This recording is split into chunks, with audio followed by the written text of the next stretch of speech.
I have what I need to write this directly, a first-person, 60-plus male narrator, addressing the audience by relationship terms, targeting an American audience, following the same structural beats as the analyzed original. Let me write the full to 5500 word story now. My daughter married a man everyone in our town called a saint, and I was the only one standing at that reception who felt the floor tilt beneath me. While we danced our first dance, she pressed a folded napkin into my palm and whispered, "Don't read it here." I waited until I was alone in the coat closet before I opened it. 4 words, written so fast the pen had torn the paper. "Dad, he's not real." Before I go any further, let me ask you something. Friend to friend, have you ever looked at someone you loved and known, in your gut, that the person smiling back at you wasn't the person you raised? If you have, you already know the feeling I'm describing. If you haven't, I hope you never do. And if this story ends up meaning something to you, do an old man a favor and hit that like button. Subscribe if you haven't already, and tell me in the comments where you're watching from tonight. I like knowing who's sitting with me. My name is Walter Reeves. I'm 68 years old, and for 36 years I worked as a locksmith and a licensed private investigator out of a little storefront in Dayton, Ohio. 2 trades that don't sound like they belong together, but they do. A lock is just a puzzle that somebody built to keep the truth in or keep it out, and my whole life has been spent learning how truth behaves when it's under pressure. People think locks are about metal. They're not. They're about fear. Every deadbolt I ever installed was really just somebody's fear, given a shape you could hold in your hand. I tell you that because it matters to what happened next. Because the night my daughter Claire got married, I was standing in a rented tuxedo in a ballroom that smelled like lilies and expensive candles, and every instinct I had built over 4 decades was screaming at me that something in that room did not fit. Claire is 30. She's my only child. Her mother, my wife Susan, died 8 years ago from ovarian cancer, and I still remember the exact weight of Claire's head on my shoulder at the funeral, 22 years old and trying so hard to be strong for me instead of the other way around. Since then, it's been the 2 of us, checking in every Sunday, me showing up whenever her car needed work or her apartment needed a new lock, which, given my profession, she thought was hilarious. "Dad, you're the only father in America whose daughter never has to worry about a break-in," she used to say. 18 months ago, she told me she'd met someone. Grant Colson, 41 years old, self-made, ran something called Colson Wellness Group, a chain of high-end recovery and mental health retreats scattered across 3 states, the kind of place where troubled rich kids and burned-out executives go to reset. Grant had a face made for donor luncheons, silver at the temples, a handshake that lasted exactly 1 second too long in a way that felt rehearsed rather than warm, and a way of looking at you like you were the only person in the world worth his attention. Claire lit up around him, and I wanted, more than anything, to be the kind of father who was happy for his daughter. But there was a night, maybe 4 months into it, when Grant came to pick her up from my place, and while she ran back inside for her coat, he stood in my driveway and said, without any particular emphasis, "You've got a good eye for security, Walter. I respect that. But you should know, some things aren't meant to be figured out. Some things are meant to be trusted." He smiled when he said it. It was the kind of sentence that sounds like a compliment until you're alone with it 3 hours later, turning it over like a coin with a hidden second face. I didn't say anything to Claire. What would I have said? That her boyfriend gave me a strange feeling in my driveway? She was happy. She was glowing in a way I hadn't seen since before Susan got sick. I told myself I was a suspicious old man who'd spent too many years reading people's fear for a living, and that not everyone who unsettles you is hiding something. Sometimes a man is just confident. I wanted so badly for that to be true. The wedding was held at the Cranbrook Estate outside the city, an old restored mansion with gardens that Grant's foundation had apparently helped renovate. 240 guests, string quartet, an open bar that never seemed to run dry, poured by staff who all wore the same discreet gold pin on their lapels, a small circular emblem I didn't recognize. I noticed that pin on nearly every server, every valet, even 2 of the ushers. When I asked one young woman about it, she said brightly, "Oh, that's just the Colson Group logo. Mr. Colson likes to keep it in the family," and moved on before I could ask what she meant by family. Claire came down the aisle glowing, and for a few minutes, standing there giving my only daughter away, I let myself believe everything was fine. I danced with her to a song she picked because it was her mother's favorite, and for the length of that song, I was just a father, Nothing more, nothing less. Then, in the middle of the second verse, she pulled me half a step closer, put her lips near my ear like she was about to say something sentimental, and slipped the napkin into my jacket pocket instead. "Don't read it here," she whispered, and her voice had none of the champagne warmth it had a moment before. It was flat, controlled, the voice of someone reciting a line they'd rehearsed in a mirror, terrified of getting it wrong. I found the coat closet 15 minutes later, told the attendant I needed my reading glasses, and unfolded that napkin with hands that had diffused nervous brides' jammed apartment locks at 3 in the morning without shaking half as much as they were shaking now. "Dad, he's not real. Please, don't let them see you read this. Smile. I love you. See. 4 sentences. I read them maybe 20 times. Then I did the only thing 36 years of training had taught me to do when the ground shifts under you. I put my face back together, walked back into that ballroom, found my daughter, and smiled like a man whose whole world hadn't just quietly caught fire. I want to tell you what the rest of that reception was like, because I think anyone who has ever had to fake normal while their insides are screaming will understand it. I ate the chicken.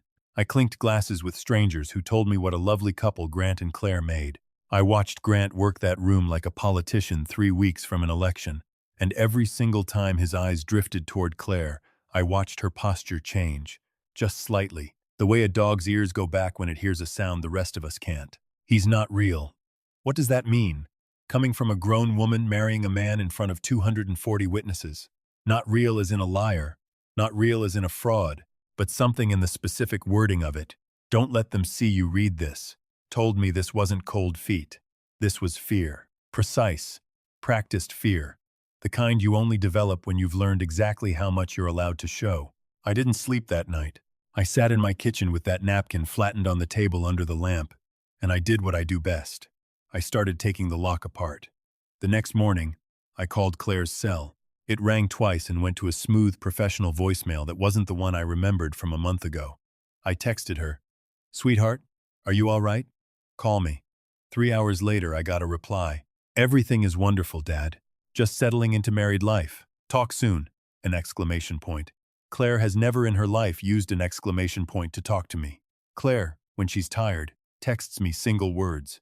When she's happy, she calls, because she likes to hear my voice laugh at her jokes. This was a stranger typing on her phone. I drove out to the honeymoon house 2 days later, a property Grant owned on the edge of a private lake about 40 minutes outside the city, gates and a call box and a long gravel drive lined with maple trees that were just starting to turn. A man in a plain black jacket, wearing that same small gold circle pin, met me at the gate before I'd even fully stopped the car. "Mr. Reeves," he said, like he'd been told to expect me, which unsettled me more than if he hadn't known my name at all. "Mr. and Mrs. Coulson aren't receiving visitors this week. Newlywed privacy. I'm sure you understand. I'd like to hear that from my daughter," I said. He smiled the exact smile Grant had given me in my driveway all those months ago, and it was in that moment I understood these two men had been trained by the same hand, or the same philosophy, however you want to put it. "She's resting," he said. "It's been a big week for her. I'll pass along that you stopped by." I sat in my car outside those gates for a long time after he walked back up the drive. 40 minutes maybe, long enough to watch the light change over the lake. And I thought about every skip trace I'd ever run in my working life. Every runaway teenager, every missing husband, every case where a family member insisted something was wrong and everyone else insisted they were imagining it. I had learned one lesson in 36 years that never once failed me. The people closest to a situation are almost always right, and the people furthest from it are always the ones telling them to calm down. I was not going to calm down. "I want to be honest with you about something, because I think you deserve it if you're going to walk through this with me. I am not a young man. My knees complain on cold mornings. I take blood pressure medication and a baby aspirin every day, and I haven't run further than the length of a parking lot in probably 15 years. Whatever I am not an action hero. What I am is stubborn and trained, and I had 36 years of experience finding things that other people had worked very hard to hide. That would have to be enough. I started where I always start. Paper. Grant Coulson's public record was, on its face, immaculate. Coulson Wellness Group had 4 locations, glowing press, testimonials from minor celebrities who credited Grant with saving their lives. He'd been profiled twice in regional business magazines as a self-made success story, a boy from a hard upbringing in rural Kentucky who'd built an empire on the idea that everyone deserves a second architecture for their life, a phrase he apparently used often enough that it had become his personal slogan, stitched onto branded tote bags they handed out at wellness conferences. Second architecture for their life. I sat with that phrase for a long time. An architect designs a structure from the ground up. He doesn't renovate what's there. He tears it out and starts over. I went to the county courthouse the following Monday, the way I'd gone 1,000 times before for 1,000 other cases, and I pulled every filing with Colson Wellness Group's name on it going back a decade. Most of it was routine, business licenses, zoning permits for the retreat properties, but buried in a stack of civil filings from 6 years ago was a single lawsuit, quietly settled and sealed, brought by the family of a young woman named Diana Petrov, a former client of one of Grant's retreats. The filing itself had been sealed by agreement, but the docket entry survived. A public skeleton with the meat cut away. Wrongful death claim. Settled. Terms confidential. I called an old friend from my investigator days, a woman named Ruth Alvarez who still worked family law and had a memory like a steel trap. I bought her coffee and told her everything. The napkin, the gate, the sealed filing. She went quiet for a long moment, the way people go quiet when they're deciding whether to tell you something that will change how you see the rest of your life. Walter, she said finally, I remember that case. Not the details, they're sealed, but I remember the shape of it. A young woman went into one of those retreats for what her family called a mild depressive episode.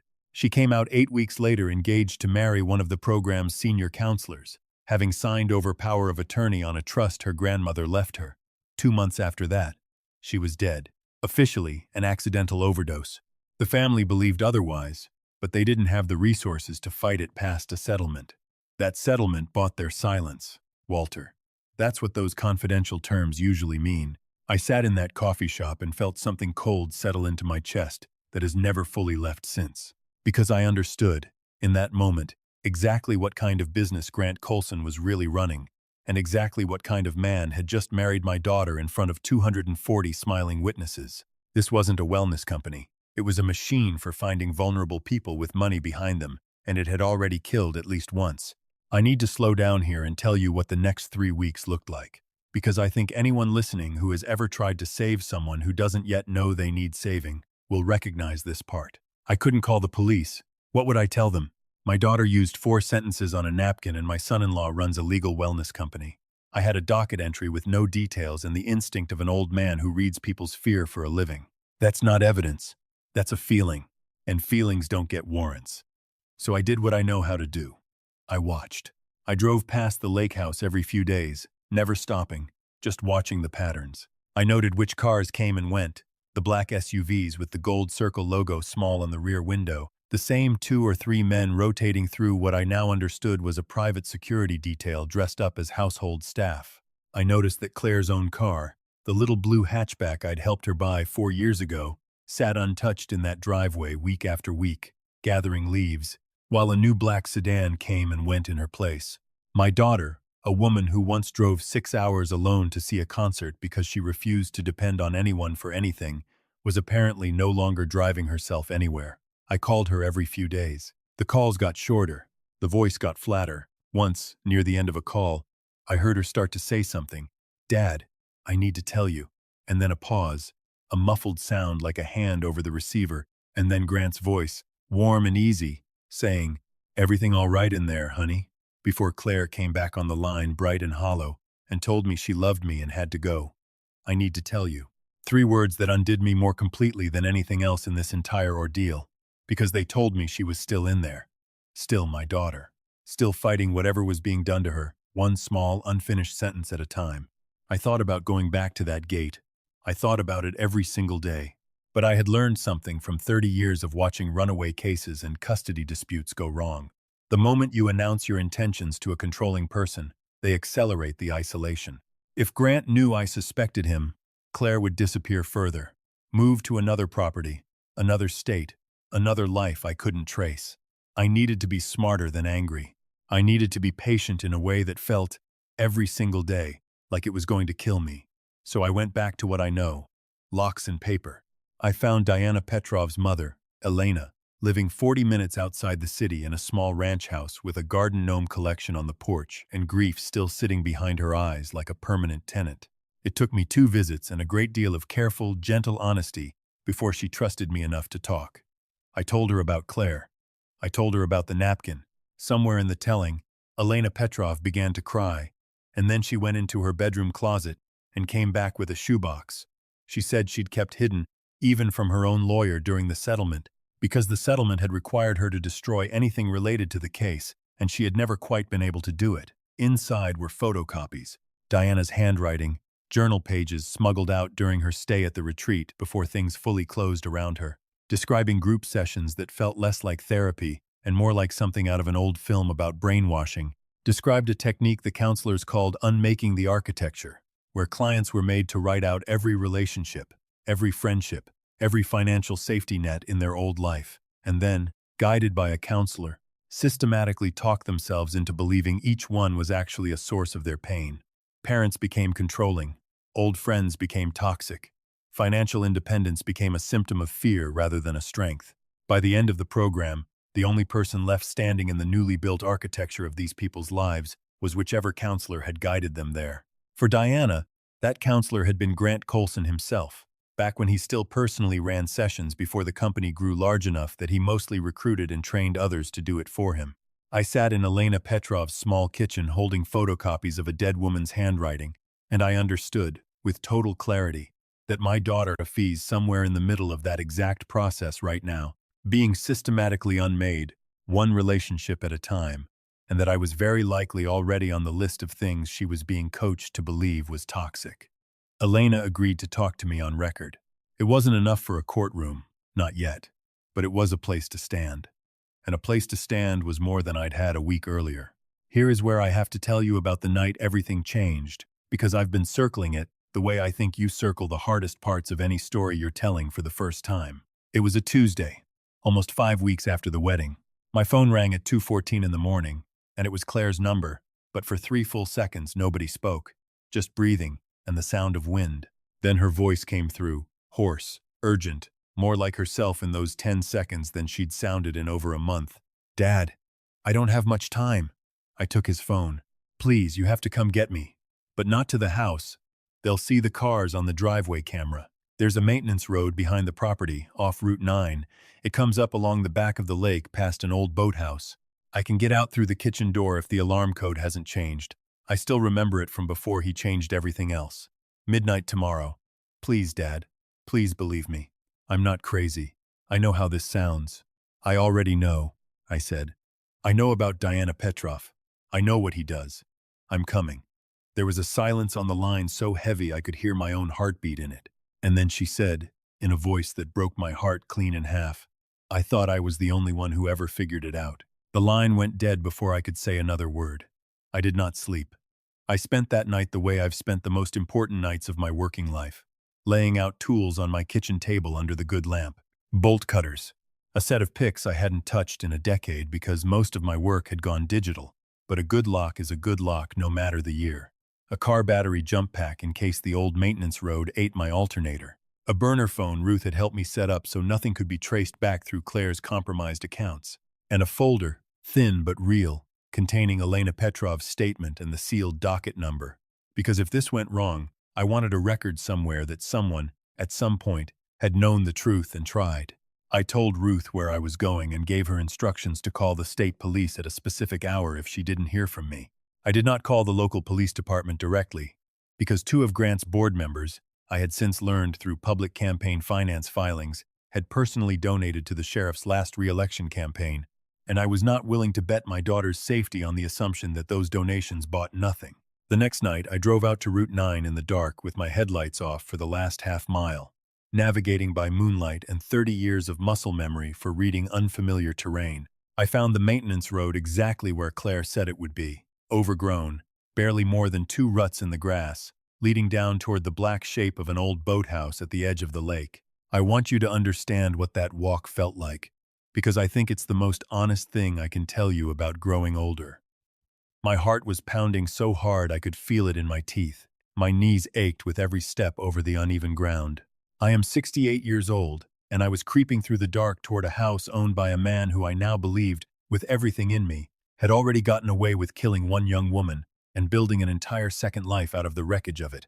And I was not afraid for myself. Not once, in that whole long walk, did I think about what might happen to me. I thought about Susan, and what she would say if she could see me out here. I thought she would tell me to stop being so slow and hurry up. I reached the tree line behind the house at 11:40. The kitchen light was on. I watched the back door for 20 minutes that felt like 20 years, and then, at 3 minutes past midnight, it opened, and Claire stepped out into the cold in a coat that wasn't buttoned right, moving like someone who had rehearsed this exact sequence of steps in her head 100 times and was terrified of getting it wrong. She didn't run to me. She walked, fast and controlled, the way I'd taught her to move through a parking garage at night, close to cover, checking behind her without turning her whole body. When she reached me at the tree line, she didn't say anything at first. She just grabbed the front of my jacket with both hands and held on, and I felt her whole body shaking, and I understood that this was the first time in 5 weeks she had allowed herself to fully feel anything at all. "He knows something's wrong," she whispered into my shoulder. "He's been different since the wedding. Careful. Watching me differently. I think someone told him I've been asking questions about Diana." "We're leaving," I said. "Right now." We made it to my car without incident. And I want to tell you the story ends there. Clean and simple. An old man and his daughter driving away into a peaceful dawn. But it didn't. Quite. Because as I pulled back out onto Route 9, headlights off until we cleared the tree line, a pair of high beams swung onto the road behind us, and I watched in my mirror as a black SUV with a familiar small gold logo on its window pulled out of the private drive and began to close the distance. I am not a young man, and I want to be honest that this next part is the single most frightened I have ever been in my life. More frightened than any moment of the previous month, because now the danger had a shape and a set of headlights, and it was gaining on us. I did what 36 years of a certain kind of work teaches you, which is that panic is a luxury for people who haven't trained for the moment they're currently in. I cut my headlights entirely for 11 seconds, the exact length of time it takes to clear the second curve on that road, a trick I'd learned decades ago from an old surveillance instructor who used to say that a car with no lights disappears from a following driver's brain even faster than it disappears from their eyes, because the human mind is looking for lights, not shapes. I turned hard onto a gravel farm access road I remembered from my scouting drives the week before, cut the engine, and sat in the dark with my daughter's hand crushing mine as the black SUV roared past on the main road, its driver clearly expecting us to keep running in a straight line, the way frightened people always do. We sat there in the silence after it passed, engine off, breath fogging the windows, for almost 10 full minutes before either of us spoke. "How did you know how to do that?" Claire finally whispered. "Because I spent 36 years learning how frightened people move," I said, "so that one day, if I ever needed to, I could move differently." We drove 3 hours in the opposite direction, to a motel outside the state line that took cash and didn't ask questions. And I sat up the rest of that night in a plastic chair by the door, while Claire finally slept, really slept, for the first time in weeks. I watched my only child breathe in a stranger's bed in a town I'd never been to before, and I thought about Susan, and I let myself cry for the first time since the wedding, quietly, so I wouldn't wake her. The weeks after that were not a straight line to safety, because real life rarely is. Claire's testimony, combined with Elena Petrov's statement and the paper trail I'd built, was enough to get a state investigator interested, a serious one, out of the Attorney General's office, someone who had apparently already had a quiet file open on Colson Wellness Group for over a year without enough to move. Claire's account, given voluntarily and corroborated by financial records showing that her own accounts had been restructured, and a new will drafted 3 days after the wedding naming Grant as sole beneficiary, was the piece that finally let the investigation become public. Grant Colson has not been convicted of anything as I tell you this story tonight. These things move slowly, and I've learned that the law is a much heavier lock than any I ever installed with my own 2 hands, and it takes a long time to pick, if it can be picked at all. But the retreats are closed, pending investigation. The board that took his donations has quietly distanced itself from him, and my daughter, my Claire, is home. Not in the house she grew up in, not yet. That's still too close to too many memories. But in a small apartment across town, with a lease in her name only, a lock I installed myself with my own 2 hands, and a phone number that only 3 people in the world have. She started therapy, real therapy, with a woman who specializes in coercive control and doesn't hand out branded tote bags. She calls me most Sundays, and last week, for the first time since the wedding, I heard her laugh on the phone at something I said, and it sounded exactly like her mother's laugh, and I had to step outside my own kitchen for a minute before I could talk again. I think about that napkin sometimes, 4 sentences torn into the paper by a hand that was shaking as badly as mine was that night in the coat closet. Dad, he's not real. I think about how close I came to explaining it away. A nervous bride. An overprotective father's imagination. How many fathers, I wonder, have had that exact instinct and talked themselves out of it because the evidence wasn't clean enough, because the man in question shook hands so well, because everyone else in the room was smiling. If there's one thing I want to leave you with tonight, it's this. You do not need a courtroom's worth of proof to trust your own eyes. You do not need permission to keep watching, keep asking, keep showing up at a gate even when you're told you're not welcome. I spent 36 years of my life learning that every lock, no matter how expensive, no matter how confident the man standing in front of it, has a weakness somewhere. If you're patient enough and love someone enough to keep looking for it. I am 68 years old. My knees still ache on cold mornings, and I will never again be the kind of man who runs down a dark road without his heart threatening to give out on him halfway through. But I would do every single minute of that Tuesday night over again, gladly, 100 times, because on the other side of it, my daughter is home, and she is laughing again, and some nights that is the only kind of proof I need that the whole long ordeal was worth it. To every parent listening tonight who has ever felt that same cold feeling in your chest, watching someone you love change in ways you can't quite name, I want you to hear this clearly. Trust that feeling. Write down what you notice, the way I did, even when it seems small. Keep the door open, even when they push you away, because sometimes pushing away is the only language love is allowed to speak when someone else is standing close enough to hear everything. And never, ever, assume that because a man shakes your hand well, and smiles at the right moments, and gives generously to causes that make the local news, that he is who he appears to be. Some of the strongest people I have ever known were also the most convincing liars, and some of the most ordinary, aching, 68-year-old men I have ever known turned out, when it mattered most, to be exactly strong enough. Thank you for sitting with me through this one, friend. Wherever you're watching from tonight, I hope you hold the people you love a little closer, and I hope, if you ever get a napkin pressed into your hand at the worst possible moment, you have the courage to believe what it says.